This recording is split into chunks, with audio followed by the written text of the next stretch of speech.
Olá a todas e a todos que nos assistem, sejam bem-vindos a mais um episódio do Voto Informado. Meu nome é Mariana Rolim, eu sou a diretora executiva da Brascom. A ideia dessa iniciativa é promover a interação com postulantes às próximas eleições, promovendo o debate em torno de temas relevantes para o setor de tecnologia e para todo o Brasil. Hoje eu converso com o pré-candidato a deputado federal pelo Estado de São Paulo, Antônio Neto. Neto é administrador de empresas e analista de sistemas. Ajudou a fundar o SindPD, é presidente licenciado da Central dos Sindicatos Brasileiros e delegado dos trabalhadores brasileiros na Organização Internacional do Trabalho. Também é presidente do PDT paulistano. Tenho a satisfação de receber o Neto, que é nosso parceiro de longa data em diversos temas. Neto, por favor, a palavra está contigo para as suas considerações iniciais. Obrigado, Mariana. Obrigado, Brascom, mais uma vez pela oportunidade de poder falar.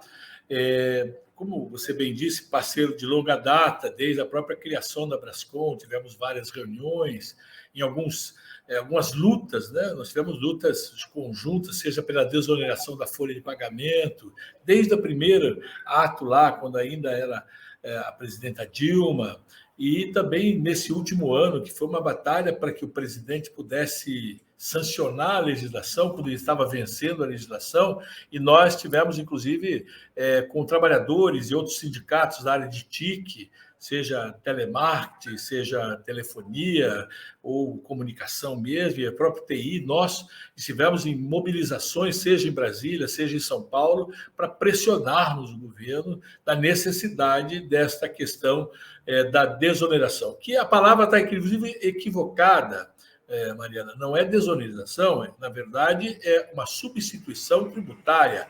Eu deixo de fazer, isso também é optativo, eu deixo de fazer o cálculo da Previdência Social, ao invés de fazer pelo headcount, eu vou fazer pelo faturamento. É uma opção da empresa de fazer o cálculo para que, então, é uma substituição processual. Inclusive, nós debatimos isso no Congresso na primeira vez, que isso está previsto lá no parágrafo 9º do artigo 194, 192 da Constituição Federal, quando fala da Previdência Social, em que, quando você tem alta incidência de mão de obra, você pode ter diferenciamento na questão tributária da Previdência. Então, é um trabalho muito forte. Outro trabalho que fizemos muito bonito, que eu tenho um orgulho danado, é a questão dos debates do papel da terceirização. Porque muitos sindicatos, muitas centrais são contrários à terceirização. Até porque a terceirização no Brasil, Mariana, virou sinônimo de precarização. Mas quando você olha para o nosso segmento, nós prestamos serviços e somos terceirizados, né? As empresas nos contratam as empresas de TI para prestarem serviço. E nós não somos precarizados, muito pelo contrário, nós temos uma jornada de trabalho diferenciada da maioria dos sindicatos do Brasil, uma jornada em convenção coletiva de 40 horas semanais, tem uma série de direitos consagrados dentro de uma convenção coletiva que mostra que a terceirização, quando ela é o sinônimo da especialização, que é o que nós somos, ela é um fruto muito bem melhor e apresentável. Então, veja, temos muita coisa juntas. Então, eu creio que quando trabalharmos o equilíbrio, né, do capital de trabalho, seja de segurança jurídica para as empresas e dando também as garantias para os trabalhadores, eu acho que é isso que a gente pode fazer em conjunto sempre.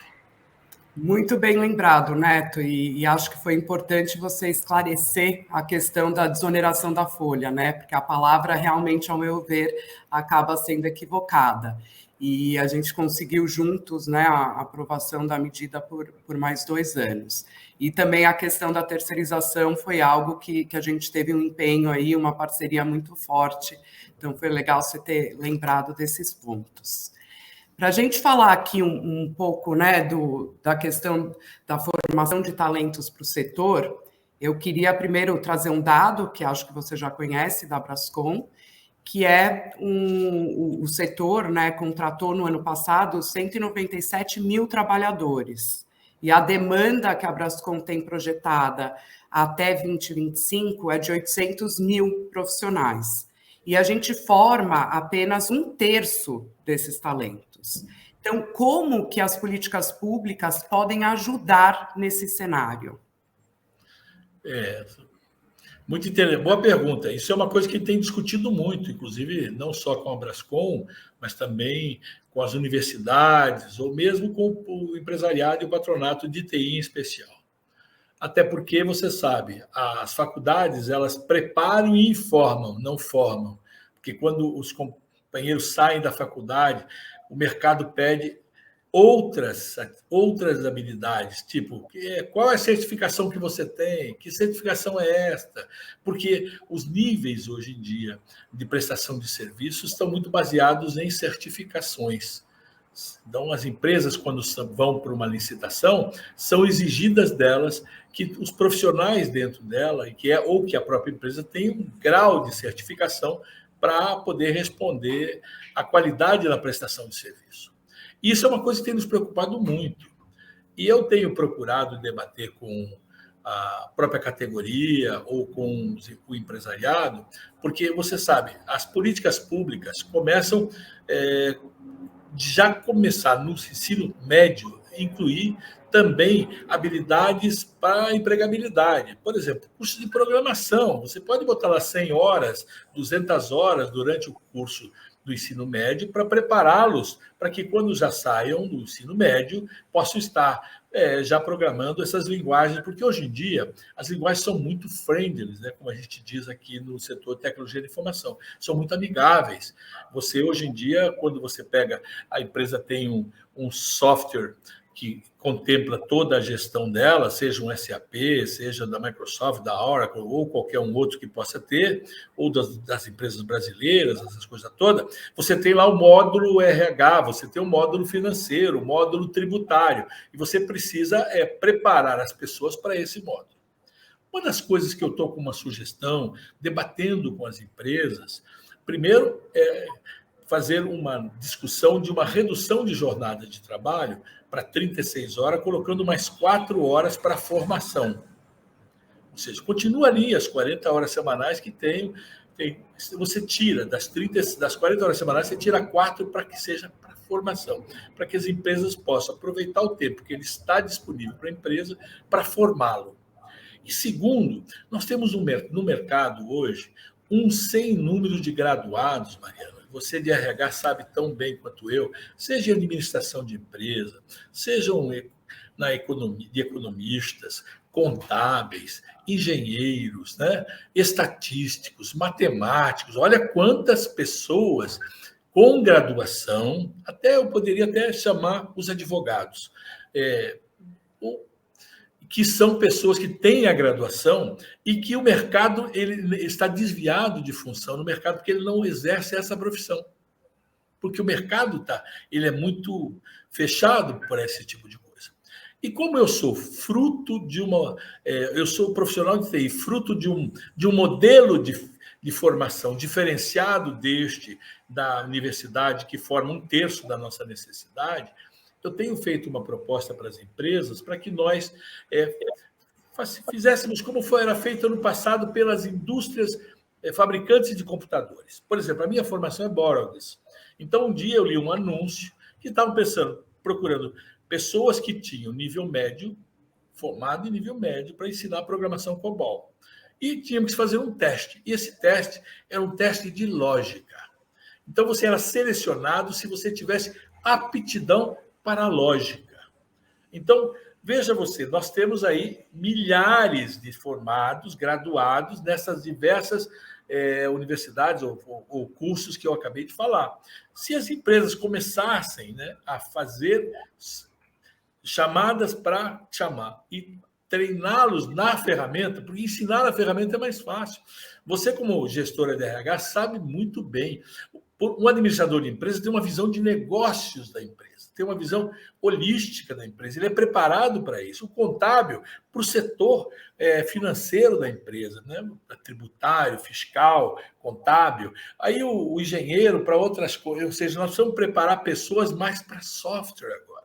O passado, inclusive com um erro grave feito pela ditadura militar, quando fez a lei da informática, que fez aquele bloqueio, e dava muito ênfase no hardware. Não é o hardware que é. o filé mignon da tecnologia de informação é o software. Nós precisamos fazer agora o peopleware, né? Então, esse não é de low code que está aparecendo aí, essas tecnologias. Isso, na verdade, é de como eu fui formado.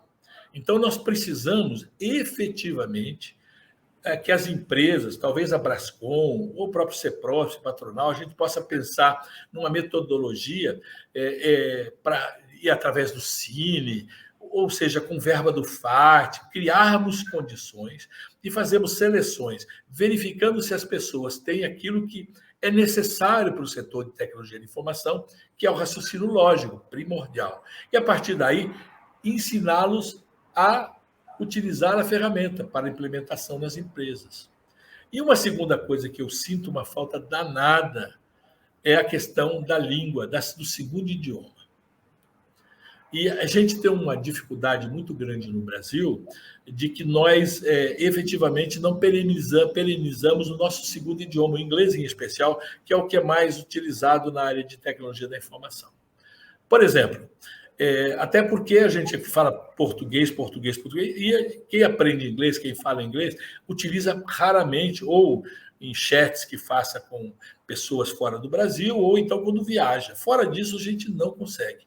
E eu brinquei um dia com um dos empresários, inclusive dirigente da Brascom. Você precisava criar o English Day na sua empresa. Vocês ficam copiando as coisas bonitas, vocês querem o Casual Day, não é verdade?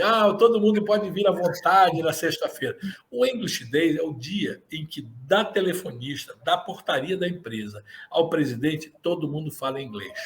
Para que a gente possa perenizar o idioma do inglês, porque cada dia mais a competitividade internacional e as prestações de serviço que nós fazemos, e agora com dólar 5,40, 5,60, a nossa mão de obra é muito procurada internacionalmente, porque há muita competitividade para as prestações de serviço para sites fora do Brasil, você prestar serviço para fora do Brasil. Então, nós precisaríamos ver como perenizarmos isso. Ou talvez uma boa plataforma, eu sei que a Brascom tem isso, de língua, para que a gente possa fomentar a formação num segundo idioma. Eu sei que aqui em Santana de Parnaíba, a cidade tem uma plataforma de formação de línguas, que com 21 idiomas, para que aquela cidade ela se transforme numa cidade bilíngue. As pessoas escolhem, eu sei que tem lá 25, 30 mil pessoas já dentro da plataforma fazendo esses cursos.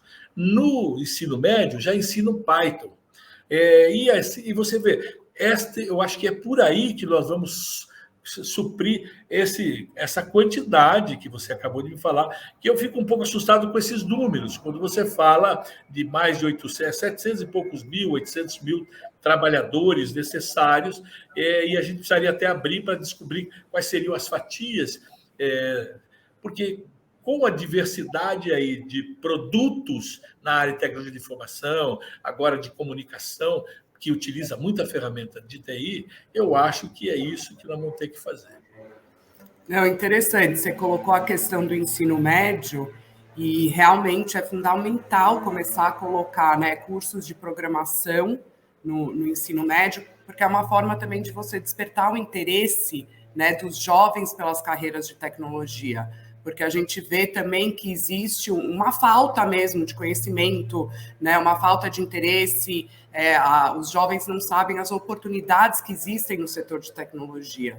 Então, isso que você colocou logo no início da sua fala é realmente muito importante. A questão da língua também, então, se conseguir ter uma plataforma em todas as escolas públicas, ou todas as prefeituras instituírem isso, seria algo também bem bacana.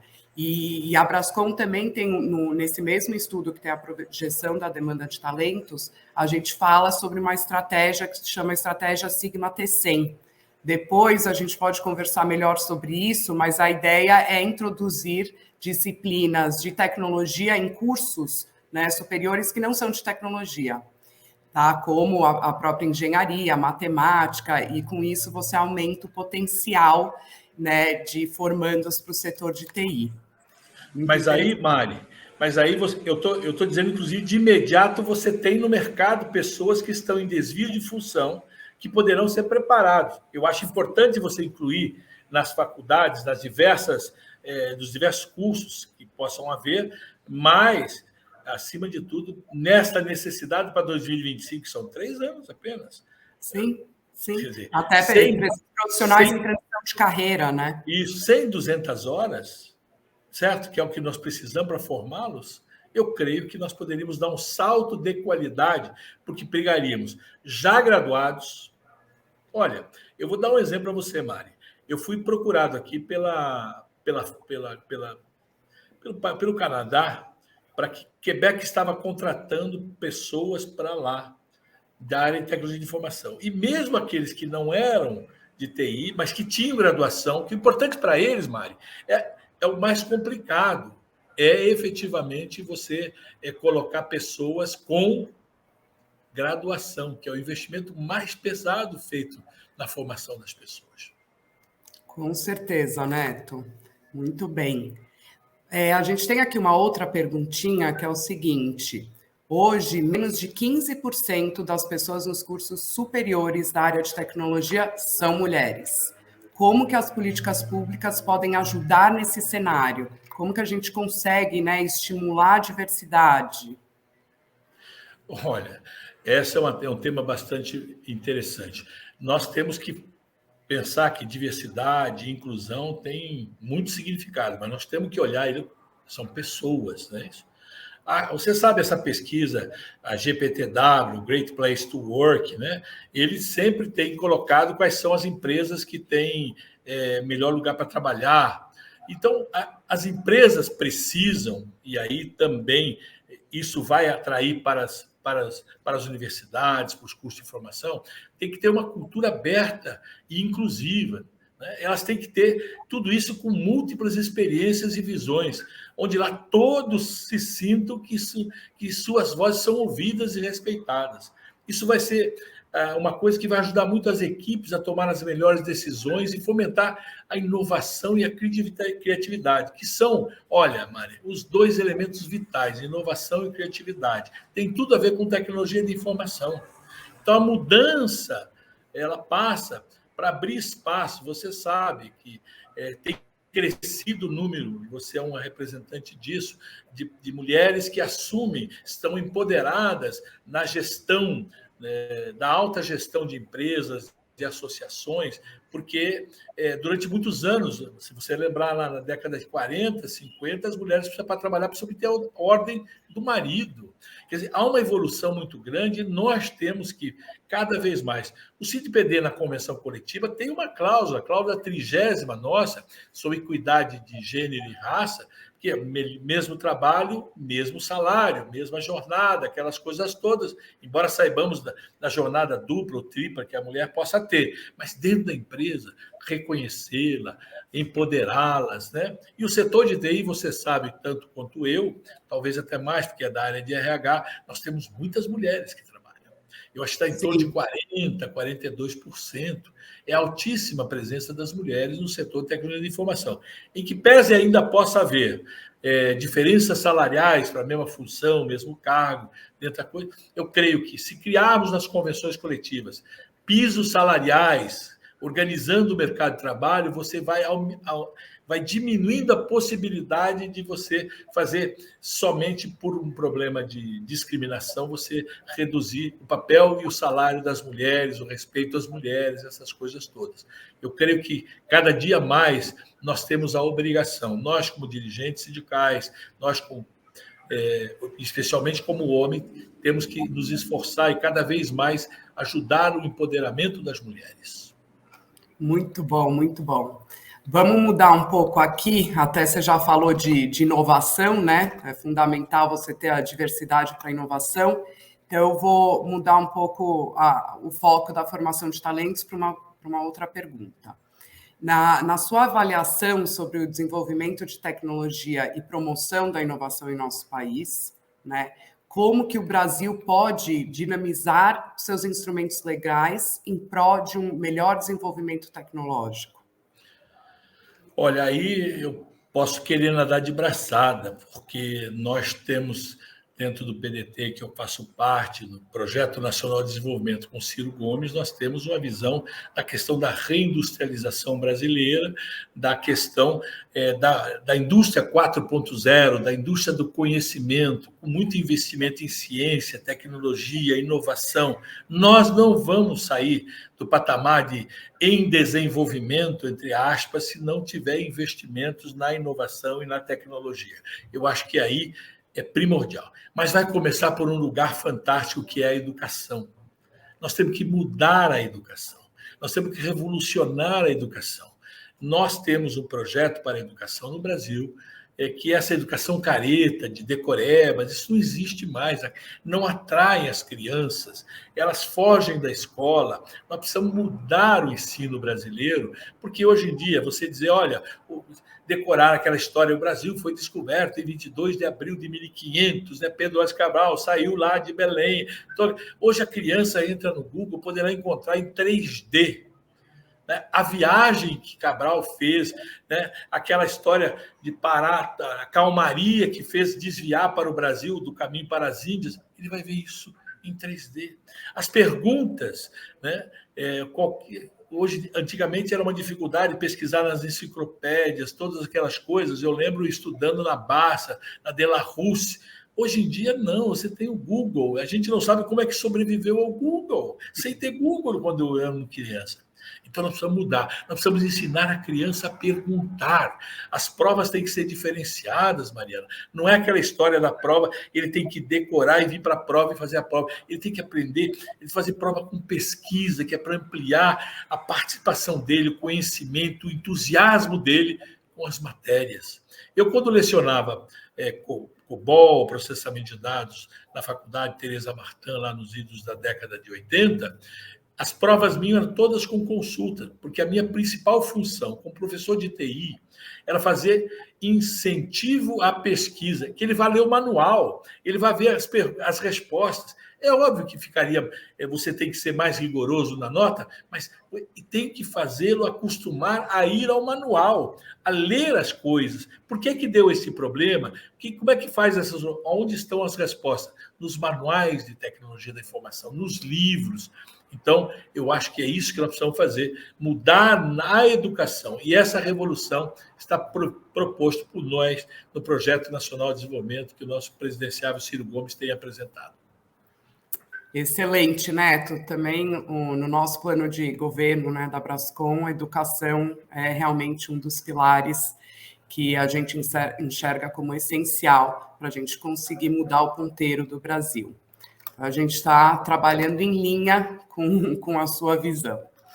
Neto, a gente já está quase aqui estourando o tempo, então eu gostaria de deixar aqui um último minuto para as suas considerações finais. Você vê como passar rápido? Que coisa! Precisa fazer programa de horas aqui, porque nós temos muito a falar. Nós, como pré-candidatos a deputado federal, nós temos uma proposta, porque o deputado federal, as pessoas não sabem o que fazem, Mari. E, em linha com o Projeto Nacional de Desenvolvimento, nós precisamos refazer o pacto federativo, equalizar as dívidas de estados e municípios. Nós precisamos fazer uma reforma tributária. Veja como nós estamos afinados.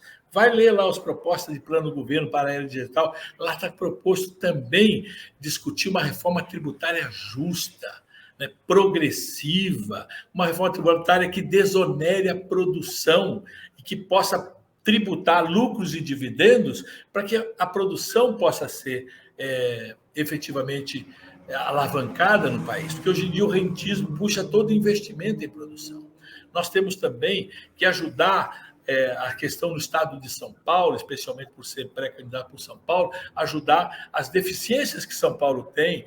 E São Paulo é o grande pagador de tributos para o governo federal e o retorno tem sido muito pouco. Nós temos visto a questão da malha ferroviária abandonada, da questão do 5G que está chegando e a gente sabe que precisamos discutir até a questão das antenas, né? Como é que fica? Porque cada município faz a sua gestão de postes e iluminação e ali poderá ser e deverá ser o grande local para você transformar cidades das cidades smart cities. Você precisaria efetivamente transformar isso.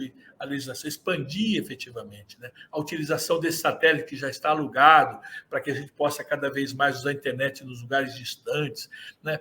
Ver a questão da automação dos nossos portos, a modernização, e principalmente na terceira ponte que eu falo é como é que nós vamos defender o direito dos trabalhadores, garantindo segurança para as empresas na legislação. Você pega essa reforma trabalhista que foi feita em 17, Mari, ela está com 14 ações diretas de inconstitucionalidade e a DPF do Supremo. Quer dizer, como é que as empresas conseguem trabalhar sabendo que daqui a pouco alguma das coisas que ela pratica dentro dela será tornada inconstitucional, porque não tem data para que eles julguem lá. Então, tem uma proposta nossa de criarmos um novo Código Brasileiro do Trabalho, que seja um código atualizado, moderno, prevendo a indústria 4.0, a indústria do conhecimento, as plataformas digitais, para acabar com todo esse problema que nós temos de 1,5 milhão de trabalhadores aí, à sua própria sorte. Ou seja, um código de processo de trabalho para dar mais celeridade dentro do processo de trabalho, né? Porque a gente hoje, o processo de trabalho, não sei se você sabe, Mari, é por analogia com o Código de Processo Civil. Veja você, todas essas questões é o papel que um deputado federal poderá fazer, e eu estou aqui para, inclusive, defender o setor de tecnologia de informação, porque nós somos o presente e o futuro do Brasil. Nós não podemos voltar a ser aquilo que éramos antes de 30, uma grande fazenda exportador só de produtos primários, seja ele minério, seja ele agrícola. Não, nós temos que exportar tecnologia, nós temos capacidade para isso, exportar serviços de tecnologia.